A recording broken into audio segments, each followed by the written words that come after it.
Hello, my beloved friend. I want to welcome you to the Voice of Hope broadcast. I am Pastor Isaac Apple, your regular host.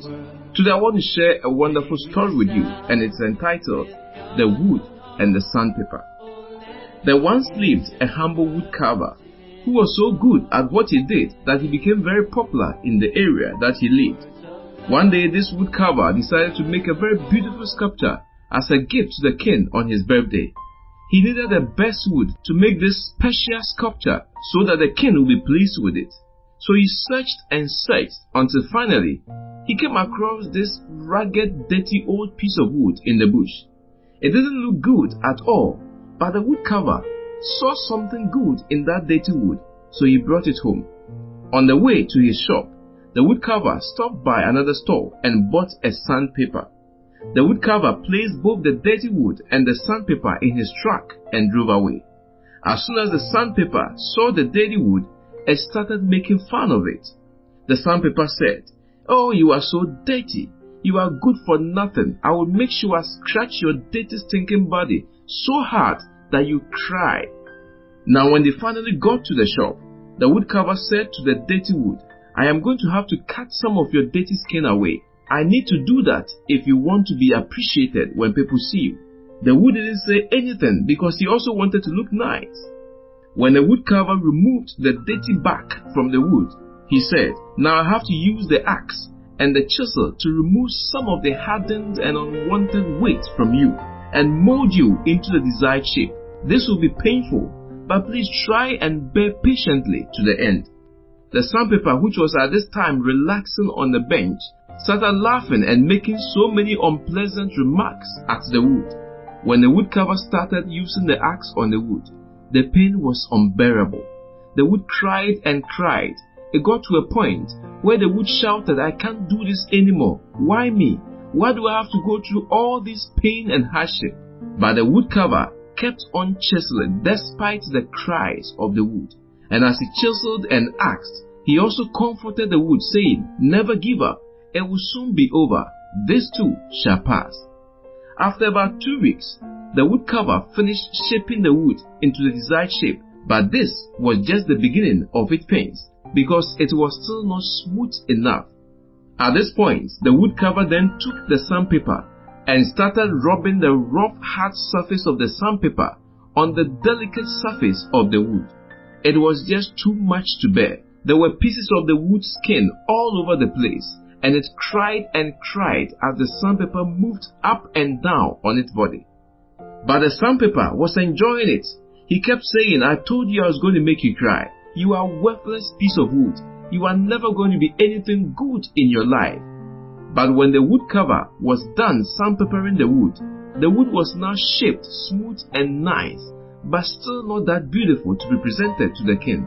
So he took the wood outside and dried it a bit in the scorching sun. Then he took it inside again and applied polish on the wood. He gave the first coat of the polish, then dried it for a day in the sun, then applied the second coat, then dried it for another day in the sun, and then finally he applied the last coat. When he was finished with the last coat of polish, he took it again to the sun for the final time. When the sun went down in the evening and darkness started approaching, all the people in the household of the wood carver could see a beautiful sculpture shining beautifully in the dark, reflecting the moonlight. The next day, the carver displayed his finished work at his shop, and passers-by couldn't stop admiring the piece of work. Many people came in wanting to buy it, but the wood carver would say, "This one belongs to the palace. It was made for a king." On the birthday of the king, the whole town brought their gifts, but they were all the usual gift items. But when the king saw the wood carver's gift, he simply said, "This is the gift that a king deserves." The king took the sculpture and placed it close by his throne so that any dignitary who would come to visit would see and admire it. Soon the sculpture became the talk of the town. People traveled far and near just to have a look at that beautiful sculpture. Beloved friend, the dirty, good-for-nothing old piece of wood has become an object of admiration for many simply because it did not give up when it was being shaped. What happened to the sandpaper?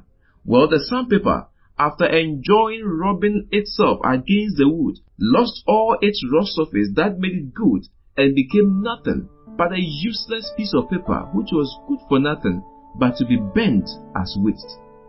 My dear brothers and sisters, when troubles come your way, consider it as an opportunity for great joy. For you know that when your faith is tested, your endurance has a chance to grow. So let it grow, for when your endurance is fully developed, you'll be perfect and complete, needing nothing, according to James chapter 1, verse 2 to 4. Whenever life seems to be beating you with so many hardships, whenever friends you counted on seem to disappoint you and call you by all sorts of names, whenever plans seem not to be going the way you wanted it, just consider them as the sandpaper. The sandpaper would rub hard against you in all the uncomfortable ways and make you feel pain. It will make you feel sad and miserable. But in the end, you will turn out smooth, nice, beautiful, and appreciated, while the sandpaper will be useless and be thrown away. Will be useless and be thrown away. Do not give up, my beloved friend. God is still working on you. He's still shaping you into His desired shape. This too shall pass. One day soon, you'll be made beautiful. All your problems will be a thing of the past. In God's own time, He'll make all things beautiful and wonderful in your life. Don't give up on God now, because He will never give up on you, and He will do what He has promised. May God bless you, and may He grant you His Holy Spirit, so that you will always remain faithful to Him no matter what you go through. Because in the end, all things will work up together for your good if you do not give up. God bless you and have a blessed day. Be a life changer. Millions of daily audio devotionals and Bible studies just like what you just listened to are delivered to believers around the globe to strengthen their daily walk and deepen their relationship with Jesus Christ. Please consider participating in this kingdom work through a gift of any amount to help sustain the work of Voice of Hope Media. Call or WhatsApp us on 00233 243 851636 to donate. God bless.